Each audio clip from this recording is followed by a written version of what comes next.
خیبر پختونخوا حکومت نے ایک اور وعدہ پورا کر دیا ہے۔ صوبے کے 20,000 پیش اماموں کو 3 مہینے کی یکمشت اعزازیہ رقم جاری کر دی۔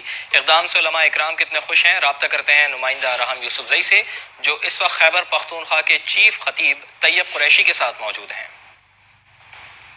جی بالکل، خیبر پختونخوا حکومت نے علماء کرام اور ائمہ مساجد کے ساتھ کیا گیا ایک اور وعدہ پورا کر لیا، اور خاص طور پہ وزیر اعلیٰ خیبر پختونخوا کی ہدایت پر علماء کرام اور پیش امام کے لیے 3 مہینوں کی یکمشت اعزازیہ جو ہے وہ جاری کر دیا ہے۔ 62 کروڑ روپے سے زائد رقم وہ جاری کر دی ہے۔ اس وقت ہمارے ساتھ اس موضوع پر موجود ہے خیبر پختونخوا کے چیف خطیب اور مسجد محبت خان کے محتمم جناب طیب قریشی صاحب۔ اس سے بات کریں گے کہ کیا سمجھتے ہیں کتنا اچھا اقدام ہے سر؟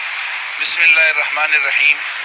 جی میں اس پر وزیر اعلیٰ خیبر پختونخوا اور حکومت خیبر پختونخوا کو خراج تحسین پیش کرتا ہوں، اس اقدام کو اپریشیٹ کرتا ہوں اور امید کرتا ہوں کہ انشاءاللہ یہ سلسلہ جاری رہے گا۔ بہت شکریہ طیب قریشی صاحب۔ ماہانہ اس پہ 22 کروڑ آئے گا، جبکہ سالانہ اس کے لیے 2.5 ارب سے زائد روپے اس کے لیے مختص کیے گئے ہیں، اور کل اس کے لیے جو 3 مہینوں کی یکمشت جو اعزازیہ ہے وہ بھی جاری کر دیا گیا ہے۔ جی